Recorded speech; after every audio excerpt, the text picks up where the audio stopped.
Jangee Westphal, welcome back to Nature of Reality Radio. This is your second appearance. Having two-time guests on the show is a rarity because ever since day one, I've always had a mission of trying to get different guests on every week to keep my show as impartial and informative as possible. But I've kind of moved past that. There are some guests who I've learned are definitely worthy of having at least one appearance. And anytime a guest reaches out and saying, "I want to come on again," I how can I refuse? So I'm glad you reached out to me to Wonderful. do a brief 1 hour show here, and you must have things to talk about. Otherwise, you wouldn't have reached out to me. And like that interview we did with Misty Fredericks and you and me.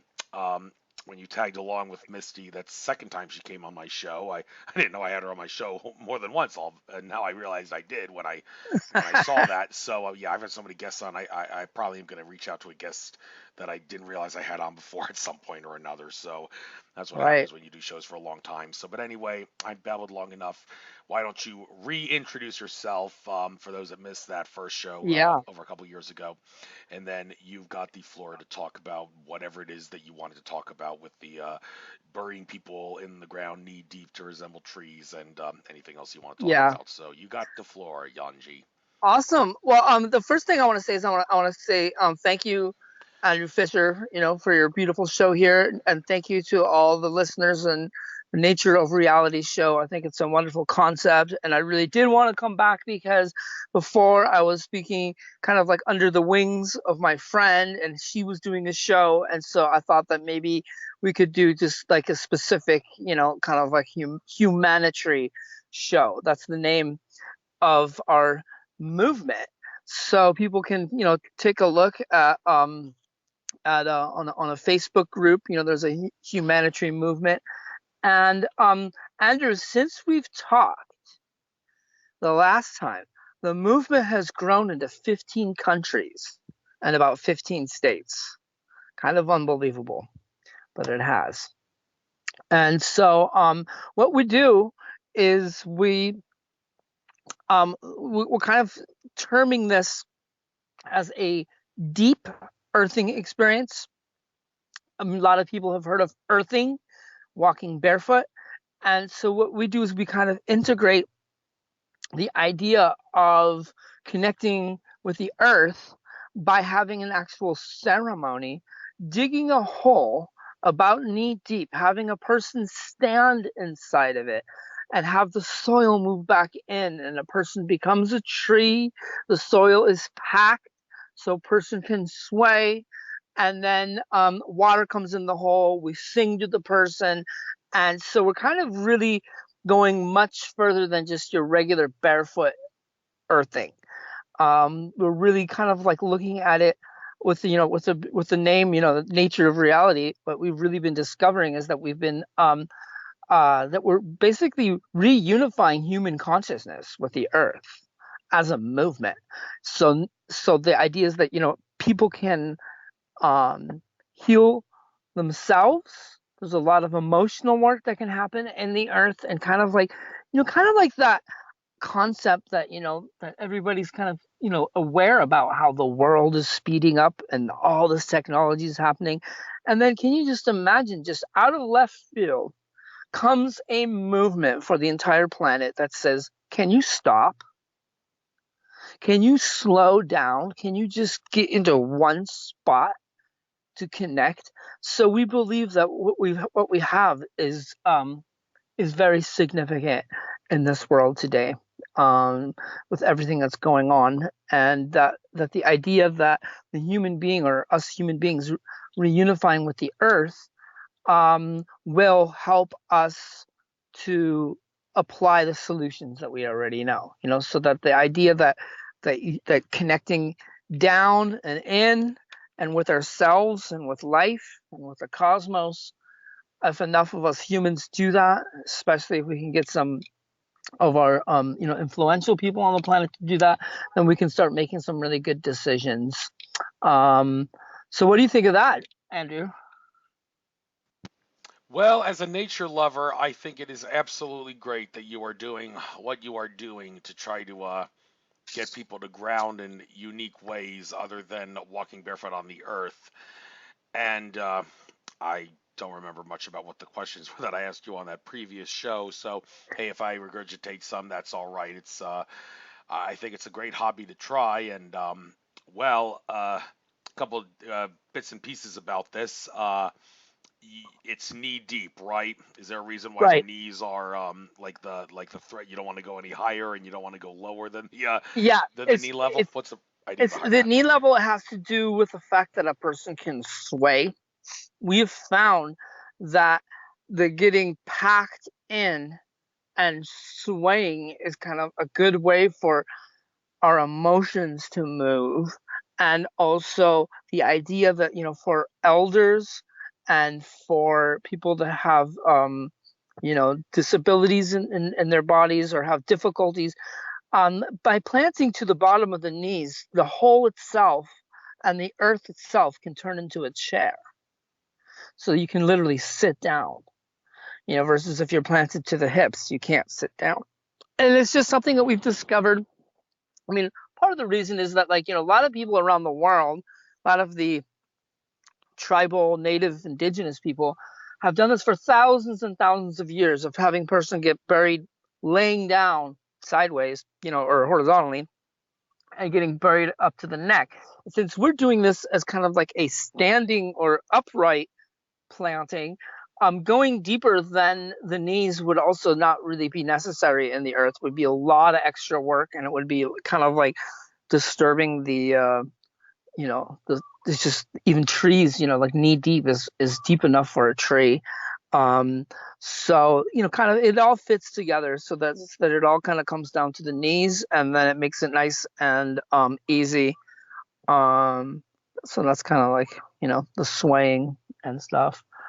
And yeah, I also want to touch base on Andrew, is that, with all the problems in the world, like the fires in Australia and Brazil and California and all the toxins that we have in the world and stuff, it's kind of like what we've been kind of like going through lately is, as a humanity movement, is kind of considering that, like if we plant 1 billion trees and if we help to reestablish the reefs, like repolyp the reefs, um, it's honestly not enough.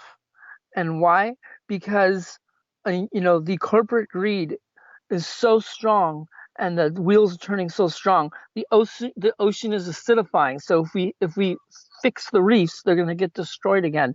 If we plant the trees, the toxins are coming in through the air, they're coming in through the water, they're coming in through all kinds of ways. And so, what we kind of feel like is that the concept of having our human consciousness reunify with the earth is kind of like the root solution. That when we do that, if we can get our humanity, not just as an individual, even, like it's therapeutic as an individual, but if this movement can grow to a mass scale where humanity is being rooted and grounded, then it make all the other solutions make sense. So that's where we're kind of going with all this, Andrew. um That's great. A couple questions about this. I got a feeling I asked these already on the last show, but anyhow, when it comes to picking the best dirt to bury people in, does it actually have to be dirt or soil? Does sand work or even gravel? I mean, it may not be as good, but I mean, does it still to some degree get the job done if you bury someone in sand or some sort of a rocky like rocks that are small and all, but not sharp enough to cut the legs and all? That's a very good question, and no, you didn't ask this question last time. The idea is that we use microbe-rich gardening soil. So people have gotten planted. I know a lot of people said, "Oh, I know what you're doing. I used to do that when I was a kid," or "I've gotten planted at the beach." If you look at a beach, there aren't that many plants growing on the beach. So the idea is that it's not that fertile of an area. And gravel and rock, to be honest, us human beings are such sensitive plants, it would definitely be uncomfortable. It really has to be a range of sandy loam to to having, basically gardening soil. Clay is too heavy. And so we do, then we do use that. And then we've also, there's been some research that's come out that said that skin contact to certain microbes in the soil, microorganisms, actually signal to the brain of releasing endorphins. And in the study, these scientists were able to find that skin contact with certain microbes was as powerful as Prozac as a mood changer. So you might have heard of like maybe grandma or maybe someone who's like, going out and gardening after a stressful day or whatever, coming back with a grin on her face or on their face, that there's some science now to back that up. And so we definitely are very specific about the soil. As a matter of fact, as our movement grows, gets more organized into a nonprofit organization and stuff, we might be growing our own soil, a specific therapeutic blend that will go towards. So yeah, it's definitely good question, Andrew. Yeah. Yes, and I know very well what it's like to go out in nature and then you come back feeling better and it's smiling and all that. It's a great feeling, and also tree hugging. That's something I absolutely love doing. And it's funny I'm Hmm. having you on and talking about this tomorrow for the first time ever. I've had many opportunities to do this, but I've never done it until now. Free a tree core at Pennypack Trust Preserve. I'm going to be cutting vines off trees with pruning shears and to free the trees up. And well, that Wow. that's good for the trees and all. And one would have to, you can't help but wonder, well, you're harming nature by killing the vines that are wrapping around the trees. Well, yeah, but it's definitely a sacrifice worth making in the long run. I mean, plants are invasive, and so you got to get rid of the invasive ones for nature to run its course. Or I don't know. I mean, can one actually make the argument that maybe it's not really in our best interest to cut vines off trees? I mean, could you make the argument that those vines are growing on those trees for a reason, and we better just have a laissez-faire, hands-off policy towards it? Or is that a silly way of looking at it? I mean, no tree wants I vines think growing I on think it. well I mean definitely we first of all can look at the perspective that us human beings could possibly be caretakers, of nature, meaning like that we have eyes and we have ears, we have brains, and that we can actually help make decisions. So one of the examples that people, that a very good example of showing the most valuable positive things about human beings you could ever imagine. So it takes about um, it takes about 70 years to grow 1 inch of topsoil. I might not have the number exactly correctly, but it's quite a long time to grow 1 inch of topsoil. If humans are involved and we're turning compost piles and growing, worms, and we're like doing something with nature, we can get like we can get like 1 inch of topsoil a year. So we can actually become a channel per se, or an awareness node, or something that's part of nature that has awareness and that can say, okay, you know what, that tree right there is growing underneath all these other trees. It'll never make it, and it's a baby tree. We're going to move it out into a little bit more sun and have it have a better life. And so again, with the vines, the question would become, is the vine killing the tree? Some vines don't kill trees, you know and so if the vine is killing the trees and hurting the trees, and one, and our human consciousness wants to promote those trees, hopefully those are native trees. I'm not sure. I've not been to that particular reserve. So basically, the idea is that that we can be nature making decisions, instead of creating poisons and poisoning nature. You know, I mean, it's just, another example would be that our, as animals, the pee, if it's diluted 1 to 10, is actually really good for plants. So we can take something that we normally go, oh no, get rid of that. and actually have a golden liquid that's positive for the earth, and positive for the plants. So it's kind of going in that direction. And so you're gonna go there tomorrow, huh? And what is this reserve again? It's the Pennypack Ecological Restoration Trust in the Philadelphia suburbs. Just as Oh, headquarters is wow. just a 20-minute walk from where my current house is at the moment. So, and Oh, I've never wow. actually done this before. I had many opportunities and waited until now. So, just one way to get one with nature and destroy Uh-huh. some of nature to help nature in the process. So, destroying the Well, you vines know to what? help the Just look at it trees. more like Uh, clearing, and yes, like clearing. and like thinning and Yeah. and obviously it sounds like the vines are not. It might be like it might be like ivy or something like that, that basically starts choking out trees or something like that.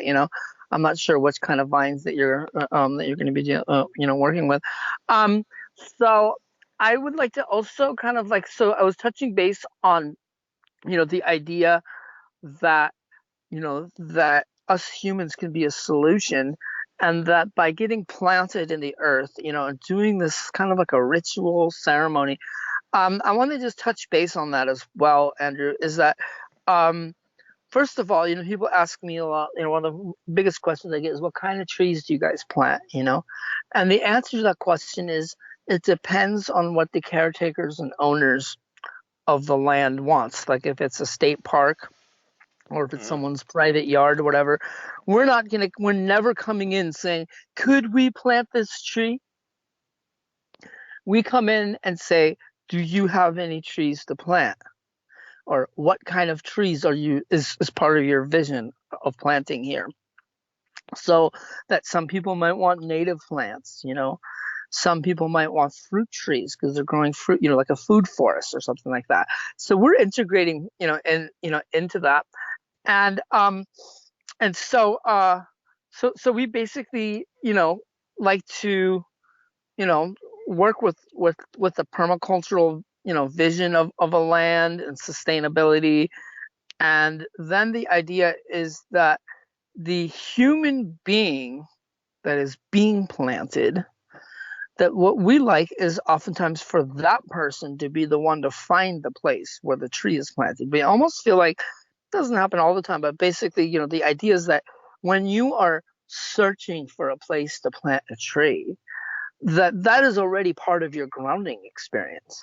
Versus me coming and saying, "Oh yeah, you want to join the movement? Here's the spot for you, ready to go."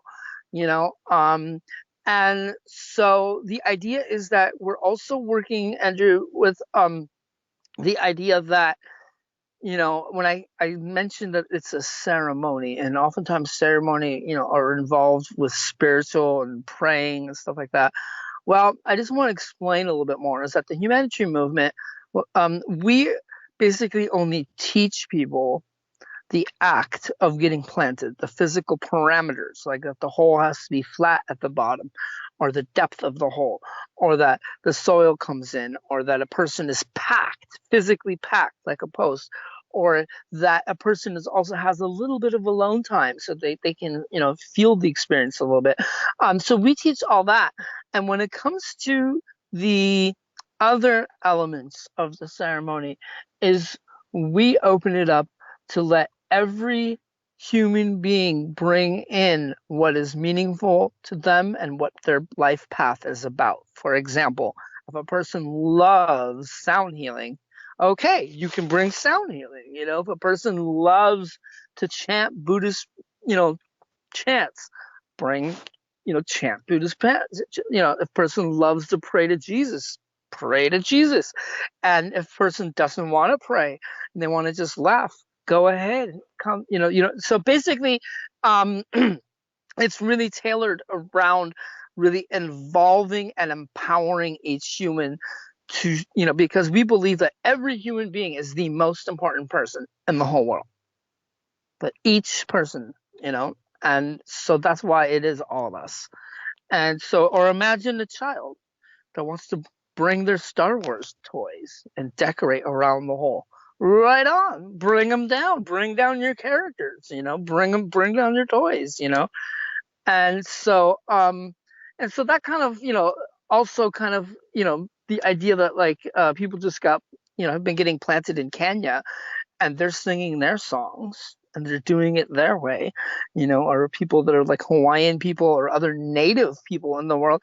We're not coming to anybody, any native people, and saying, oh, we want to teach you how to connect with the earth, and it's going to be more like we are here to teach you how to get planted, and then you bring in your own medicines and you bring in your own songs, you bring in your own ways, and that way we can have a humanity movement, because we're all bringing in our own ways to do something like this.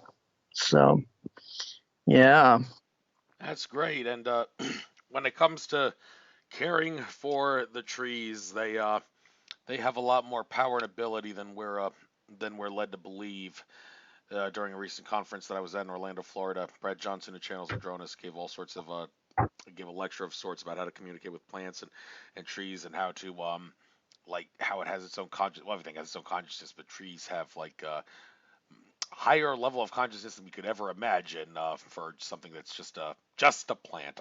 It's not just a plant. It's something a lot more Right. special than that. And well, Hmm. when you hear about how special trees and plants are, you can't help but reflect on that popular Dr. Zeus story, the Lorax. And I bring that up Right. because I once in college we were debating about lumberjacks and all and what they do to chop down the forest, and I made the case the important thing is to make sure that for every tree you chop down, you plant a seed in the ground to replace it. As long as you do that, then well, then can't you say that it's okay for me to tamper with nature in the way I'm doing? And the first person to respond said, "Excuse me, you ever read the Lorax?" And the part where the Lorax says how many decades? Yes, he used the word decades to describe how long it takes for trees to sprout and grow, and everything that a tree has to go before it finally finishes its growth cycle. And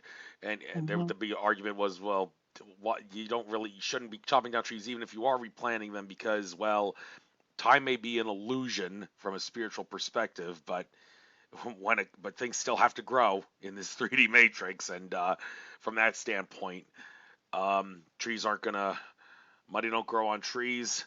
Trees don't grow in a heartbeat.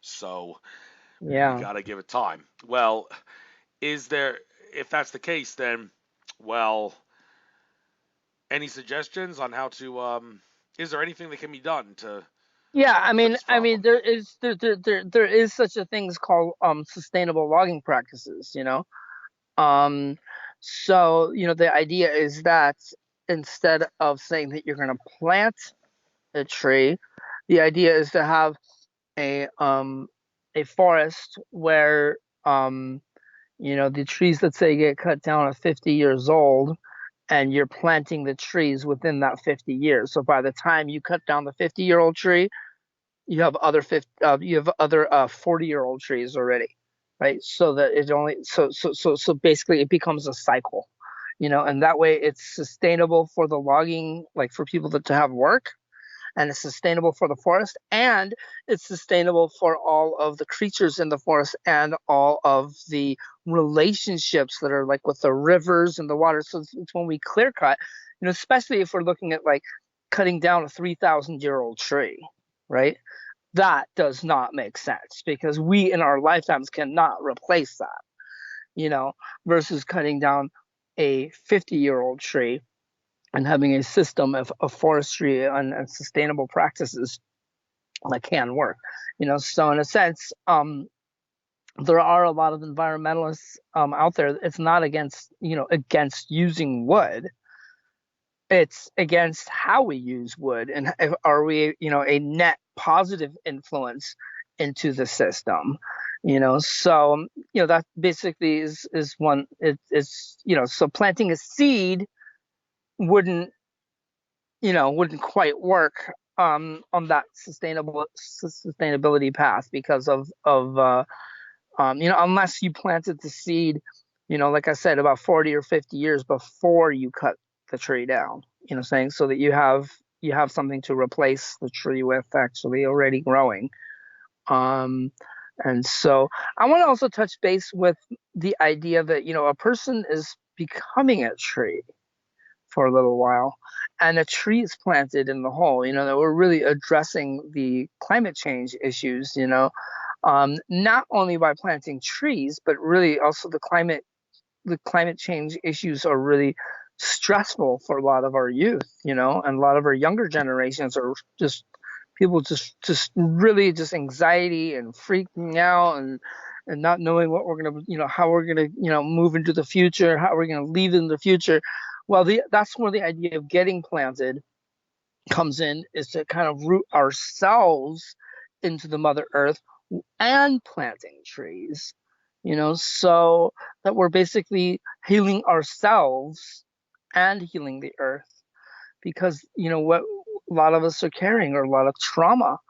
And you just have to just turn on the news and just, if you're really going to feel it, a lot of people block themselves out to feeling it, but let's say if you're not going to block yourself out from feeling it, then yeah, you're going to be absorbing all that trauma and all that destruction that's happening in the world. And so we want to empower people to be able to feel those feelings and feel strong.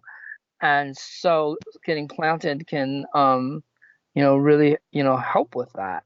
Um, it's kind of something that I personally believe is part of a bigger plan. So I discovered this years ago, and then as I learned more about it, I realized that I didn't create it, because there are too many things about it that fit into our world story right now, into our humanity story. And so then I realized that, okay, well, I'm a spokesperson, like I'm speaking about it right now.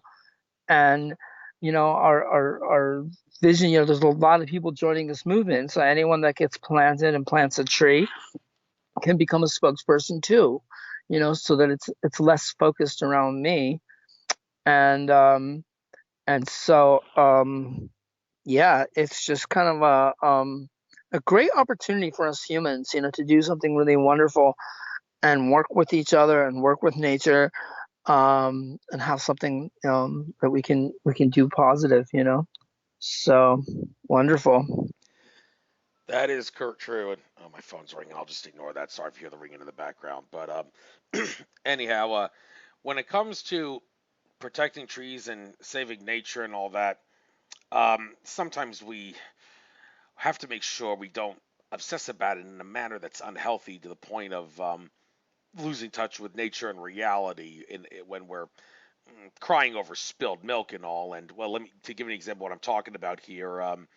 All right, my Yeah. favorite superhero, the Tick. There was the big blue superhero, the Tick. That was a cartoon series from the '90s. At the end of that show, there was a few things where like Tick would say things like people wrote to him, and there was one I remember. He said, "Why do trees grow upward?" The person wrote, and the superhero, the Tick, said, "Well, actually, they grow upwards, downwards, and out with their branches, and it's just upwards." One we noticed roasted, and he said, "Well," and that you also asked, "How do we save the trees?" And the Tick said, "Well, for one, stop writing letters. They're made of trees." It's kind of silly. I mean, um, because I mean, one little measly letter is a drop in the bucket when you're talking about all the stuff that you caused to the. Well, then, or is it? I mean, someone said that's a poverty conscious mentality to think, well, we shouldn't write letters or make baseball bats because they're wooden baseball bats because they're made of trees.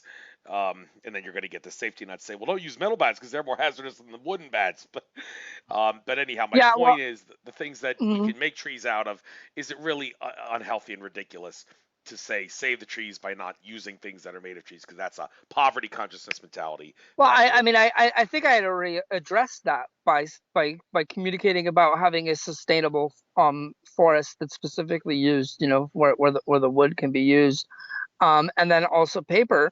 We can make it out of hemp, canaf. We can make it out of a lot of things. So yeah, I think it is. It's kind of, the idea is to, I would say that, like, one of the things that I would have to say would be kind of like, we definitely cannot cut down old growth trees. You know, I mean, old growth are the ancient forests of the world that are remaining. You know, and cutting those down wouldn't make sense. I mean, anything that would be like, I mean, just think about it, 800-year-old tree, and you're going to cut it down, you know, and everything that it represents in that forest and the whole forest and everything. And another way to look at it, you know, a lot of people that have been working in the environmental movements have been talking about how sustainable logging practices are totally doable. So basically, clear cutting is not sustainable because not only are you destroying the trees, you're destroying the waterways, you're destroying the homes for all the animals, the birds, the mammals, the insects. You're just basically destroying the ecosystem. So we got to look at a forest not just as a tree. Look at the forest as an ecosystem. And so, in some situations, having our managed forests, that we have, in areas where we would want to use the wood, or even on a private property, if you have 100 acres and you're growing like 10 or 15 acres of uh, of wood to use, it's a lot more sustainable than going out and buying it, at Home Depot or something like that, by growing it yourself. And you're also not necessarily, you're not going into a native forest and clear cutting and destroying the oak woodlands or something like that. So there really is a way to do it right, and this is where it comes back down to getting planted, and either metaphorically or physically, and rooting and slowing down, connecting, and we can all make the right choices. All the solutions that are with us that we already know can be applied. Because I mean, have you heard that too, Andrew? A lot that people say that, man, we have so many solutions, we're just not applying them. You know? Absolutely. I've heard that many times in many different Yeah, contexts, and I myself have been really, really picky about that whenever I talk about the like how humanity can deal with its financial system issues. Well, financial system issues and technology go hand in hand. Just look at Nikola Tesla with his whole problem of not being able to get out his technology because, as people like J.P. Morgan would tell him, there is no profit in that. Well, Tesla would, I'm sure, say, well, thank you for saying the obvious. No shit, Sherlock. That's the idea, to get money out of the equation. Well, I'm sorry, Tesla. Money makes the world go round, so I cannot take your idea. Well, okay, then you might as well wear a shirt saying "I want to be a slave" if you're gonna take that mentality to not right. use the technology that can like stop destroying the forest or stop drilling the oil out of the ground when you got so many other ways to do it. And I'm sure that in due time, in the coming future, we're supposed to see a lot more of that. We've been hearing all this stuff about these patents that have been released by this guy named Salvatore Pais, which translates to savior of the nation. So people are thinking those patents are going to come in handy for making certain technologies obsolete. Not really sure if those patents would tie into making technology that tampers with nature Well, obsolete, all of but that is connected. It's all connected because that's what we're saying is that getting people planted in the earth, um, so we can do this ourselves. And the way the movement, just want to say, has been growing is that people either join us, hear about us, whatever, and at some point, um, we or I will send out instructions. And once the instructions are read, we set up a um, a chat. And the thing is, what we do is we do it out of the love of our hearts. We're not charging a consultant fee. We're not charging for the information. We're not doing anything. So once people have a chat about the process, then people can go do this in their own backyard with a couple friends. And that aspect of the movement, like I said, there's no money involved. You don't even have to join an organization. You're just doing this yourself. And what it is it's very healing for each individual. to be able to go through a process like that. And even if someone doesn't do it, but they're helping you get planted, it's still helping them too, because they're just like helping, human, loving each other and being able to ground and being able to heal. So we call that the horizontal aspect of our movement, which is similar to like the old days, grassroots and just growing on its own. And we are developing something that once people get planted and plant a tree, we'll have the opportunity to also get involved with as well. Anyone, any listener out there, please contact me if this is something that you're feeling called to. The vertical growth, and this is something we definitely didn't discuss last time because there wasn't a uh, it wasn't time to talk about it. But so what we're doing with vertical growth is we're actually creating a nonprofit foundation, and we've gotten some information from some producers in LA that told us that that every celebrity on earth will beg us to do this, that they're living on cloud nine, or let's say living so different than the rest of the people on the planet, that coming down is so much more significant, that they actually use words like, I gotta come down. You know what? I gotta plug in. You know what? I gotta get closer. And what we have is we have this humanitarian step for people. And what the funny thing is that, when we're looking at the global picture, we're looking at that we're offering a solution that takes one step, and that is to step into the hole, because it's knee deep. You're stepping one step to do something that has to do with peace and with connection.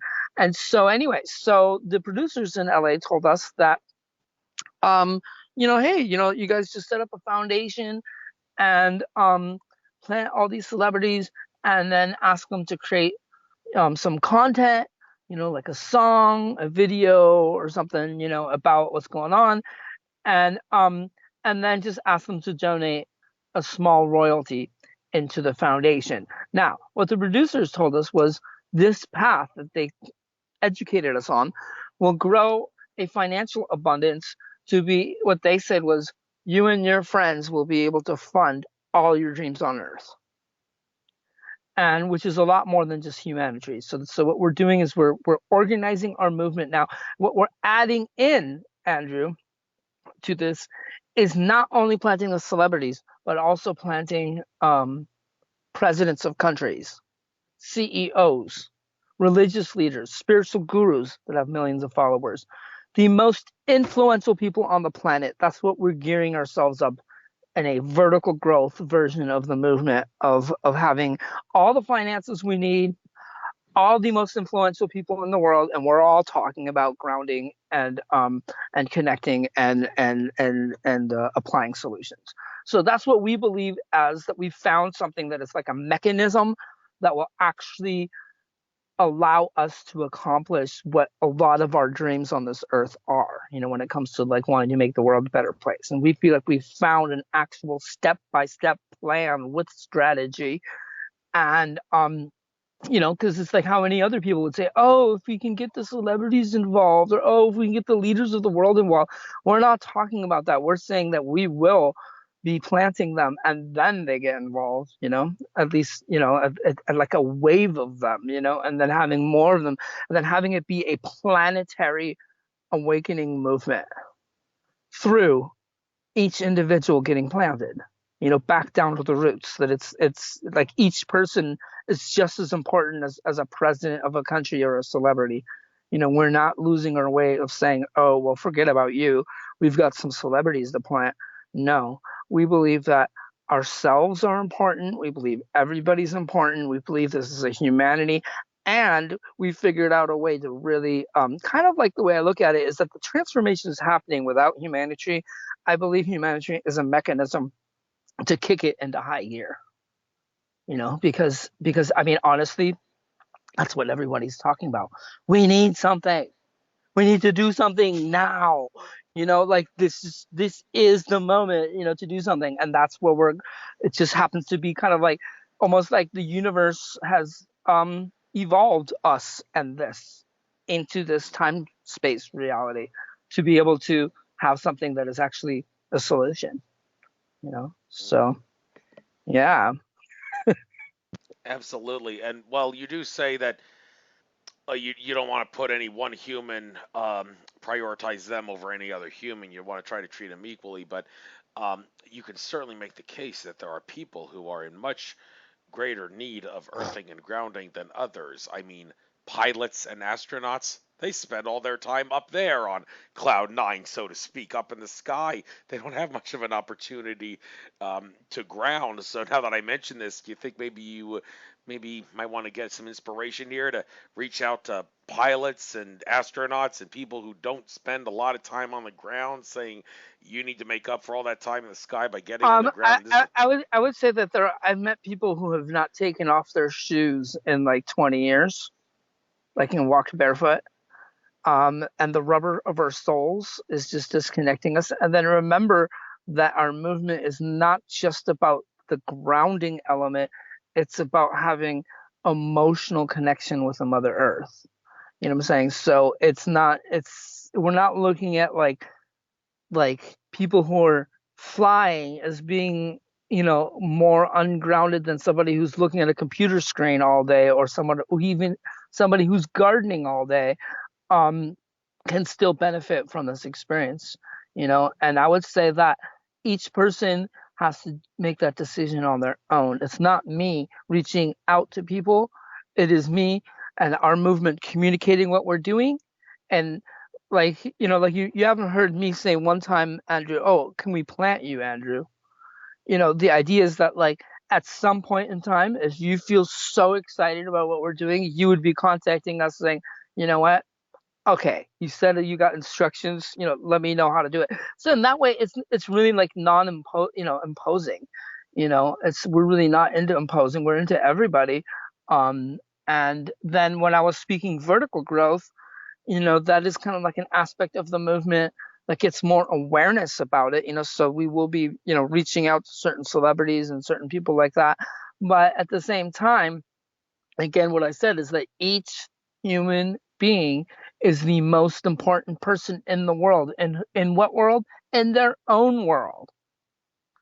In their own world of who is the most important person that they can plant, or who is the most important person that they can heal. There's so many people out there that are trying to heal the world and trying to help others that it's really easy to lose sight of the, oh wait, I'm important too. And I've got some stuff that happened in my childhood, or I've got some stuff that I'm carrying that I deserve appreciation. And so it's really like a very, like a human appreciation ceremony, really. Or my friend in Kenya, he changed the words on it a little bit because he has a different culture. Um, he doesn't go around and tell other villagers that it's a humanitarian ceremony. He tells them it's a humanitarian celebration. So let's come together and let's bring some food and let's bring some music, and a couple of us will get planted. We'll plant some trees and we're all going to celebrate and make music. Sounds good. You know, it's just kind of like we're having fun and we're doing positive things. And it just happens to be that there's so many more layers to all this. Because when I started this, I mean, I thought it was kind of silly. I thought it was kind of like, or just kind of having some fun. And I did see that it was very healing for people. But never in my wildest dreams did I think that we could be growing a funding stream for other projects, or that we can be helping to awaken the whole planet with this whole thing.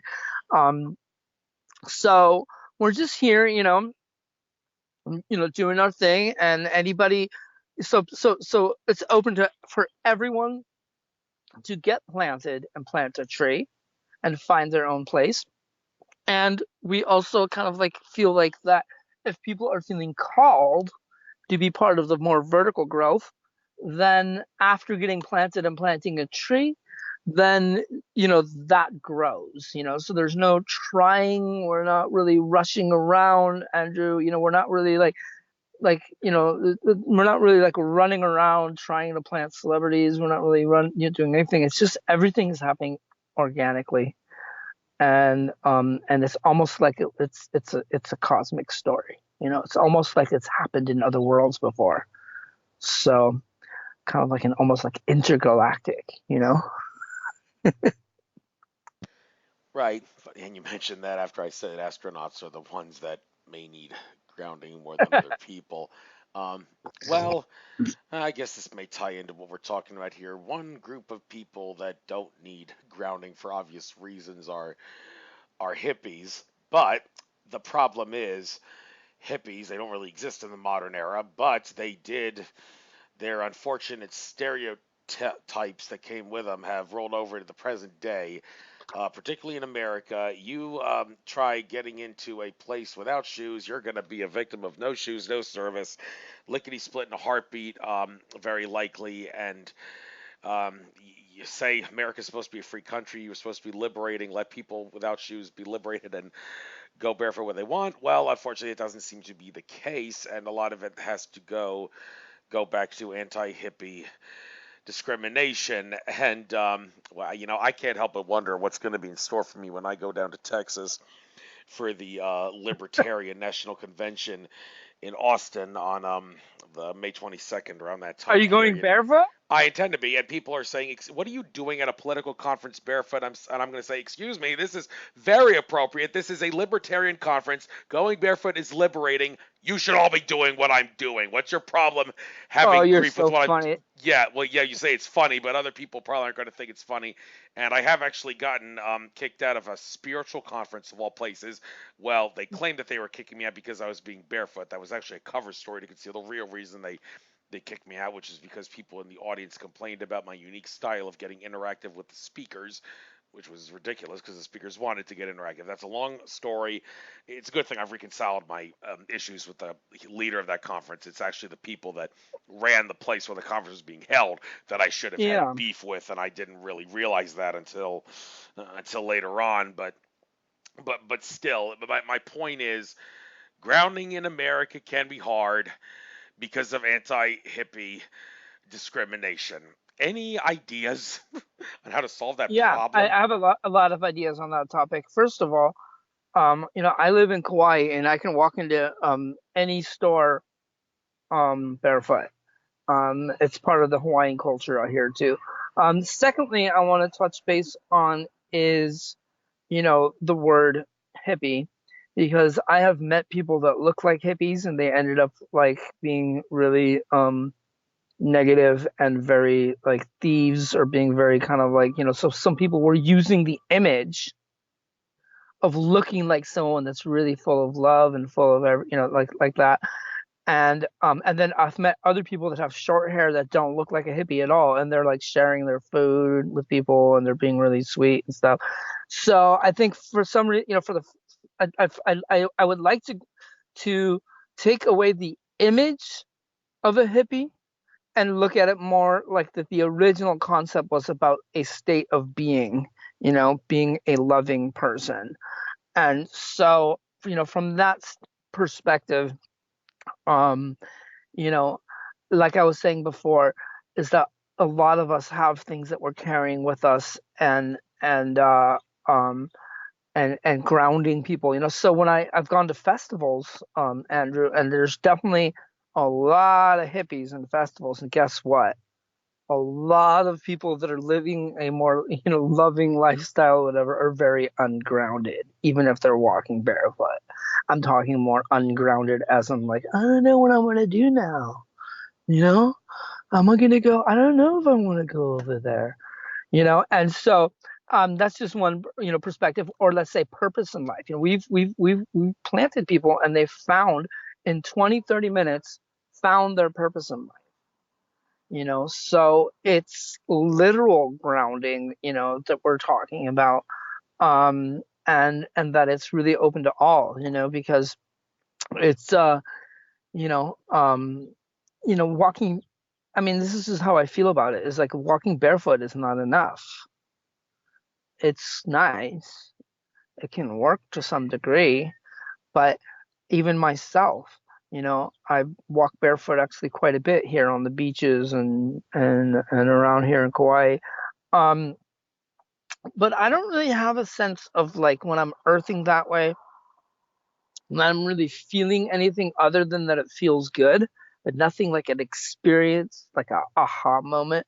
Whereas if I'm getting planted in the earth and I'm getting planted up to my knees, it's more of an aha moment. It's like my entire life stops, and things are happening. And it's memorable for the rest of my life. That's the funny thing was that when I first started this, I honestly was thinking about it, going like, okay, so now we know that this is kind of cool and kind of amazing. How many people will I have to plant until one person after they got planted comes up to me and says, I didn't feel it. I didn't feel anything. Um, that person, Andrew, hasn't shown up yet, and I've planted over 3,000 people.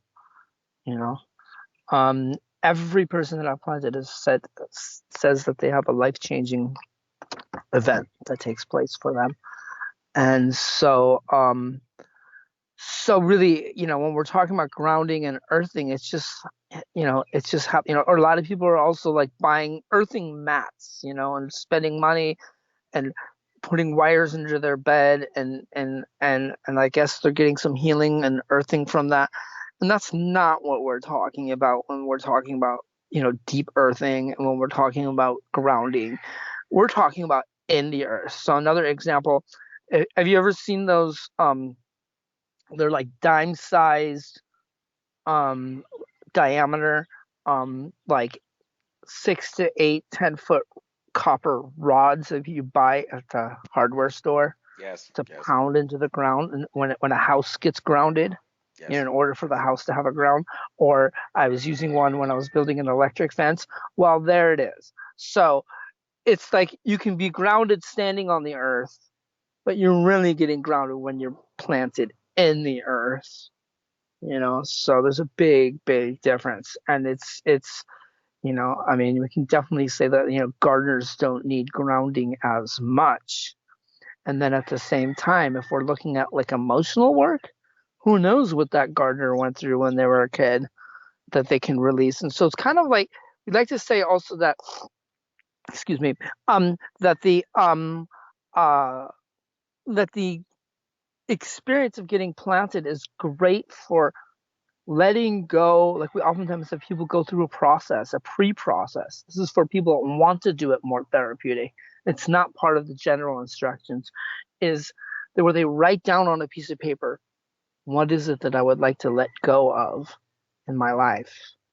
And on another piece of paper, what is it that I like to grow more of? And then the letting go could be like experiences that they're carrying or patterns they've recognized or whatever.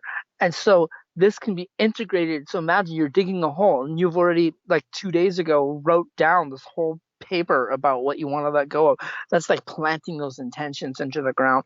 And so somebody who's a gardener um has just as much baggage or has just as much stuff to let go of. And then oftentimes when a person gets planted, I've also noticed that for some people, it's like the moment of when a new chapter starts. Maybe now is the time where I'm going to write my book. Or I was thinking about writing my book, or I was, now comes the chapter of where I'm, moving this. So it's kind of like a letting go and also what we want to grow. And it's kind of like an epic moment. And it doesn't mean that a person can't do it over and over again. I myself get planted over and over again.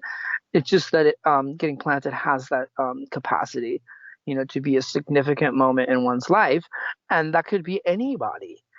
So I agree. I would say that certain people, like they're in the entertainment industry, living as a celebrity lifestyle, probably have a lot more to gain in their soul when it comes to like getting grounded, versus somebody who's doing permaculture work. And then at the same time, I can say that the person that's doing permaculture work still has a a moment of appreciation that they're, because it's not just getting planted, it's that it's 2 or 3 people that are planting you. and they're singing to you, and it's a ceremony. So it's kind of like, just imagine that whole deepening process, that whole, earthing. We call it deep earthing. So eco psychology would be another way to connect with it. Um, and so the people that didn't need to be grounded in this way are probably the people that are indigenous people that are living close to the old ways, or like hundreds to thousands of years ago.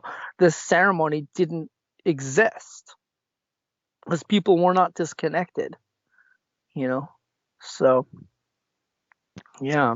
Right. Thank you. All right, we've almost reached the hour mark. I do have one question though that I want to ask. One more question before I give you the chance to get at anything you like and plug your sites and everything else in any future events. One question I do have Uh-huh. regarding the grounding phenomenon. I'm a sun gazer, and I this time of the year it's obviously harder because it can be cold out, and when there's snow out, it's a lot harder to stand. But you can, of course, sun gaze with shoes on. It's not, you're still not getting the full effects, but it's still somewhat effective.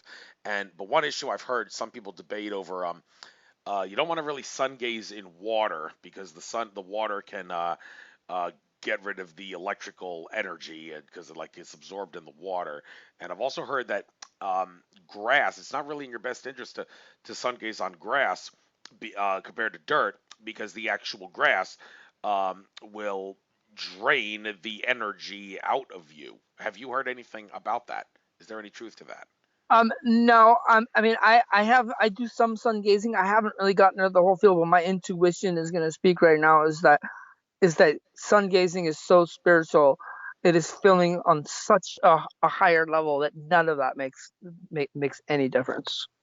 Water, grass, doesn't matter as long as if you're doing it. Um, you're saying it was kind of difficult, to be outside in the cold, barefoot. I do have something for that, though, Andrew, which is basically taking some hot water from your sink in a pitcher and stand outside in the freezing cold and pour hot water down on the ground. Oh, okay. That is one good idea. Um, Because for so many people, they have to wait till spring to like right. to be barefoot. Have to wait till This is a method that we've developed as kind of like we call it the espresso planting, where somebody can like loosen up a little bit of soil and just wiggle in your toes just a little bit into the ground, like maybe rough up the grass a little bit, just so you can get in. We call that the espresso. Right? Because it's like there's no ceremony, there's no planting, there's no tree, there's nothing. You can just do this on your own, but at the same time, it's important for people. So yeah. So are we getting really close to the hour then right now?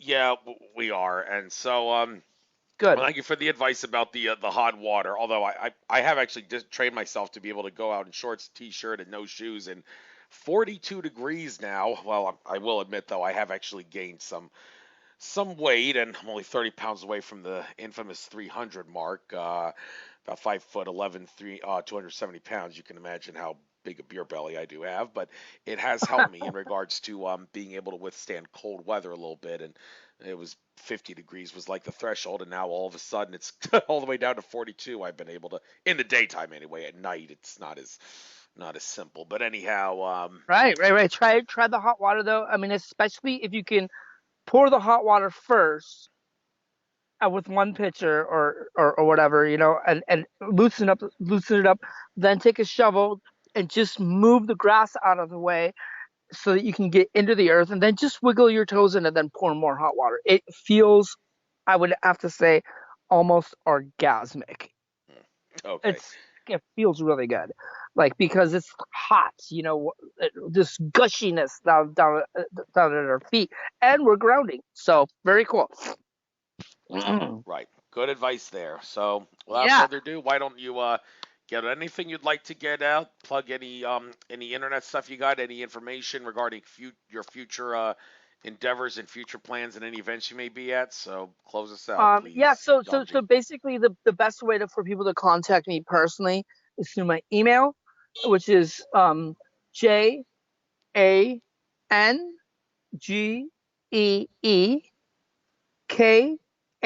JANGEEKAUAI at gmail.com. So that's Yanji Kauai. And That's where anyone can contact me. And then people who are on Facebook, which I understand that everybody is, um, we have that humanitry. So it's human I tree. So humanitry movement. And you're welcome to join that. Be aware when you join the Facebook group, you're not really joining the movement. You're joining a group that is about the movement. You only join the movement when you get planted and plant a tree. It's non-digital. Yeah, and then my personal Facebook is Jangee, Jangee, and it should pop up as the first or second one as Westphal, Westphal, and I would love to connect with anybody that feels the calling here, that we're onto something and that would like to help. Um, we're open. We believe it's an open dream, Andrew. That's that's how we're. That's something that I came up with. Instead of open source, an open dream. That means that people can come dream with us. Yes, and what a great dream it is, indeed. I Awesome. hope to be able to get myself buried in the ground at some point. Haven't done it yet, but Yeah, I will look into this. So thank you very that's much, what. and I will upload this by midnight tomorrow at the absolute latest. And I'll Okay. send you a link when I do. And good luck on everything that you're doing. Namaste, my Excellent. friend. Take care. Namaste. Thank you. Bye bye.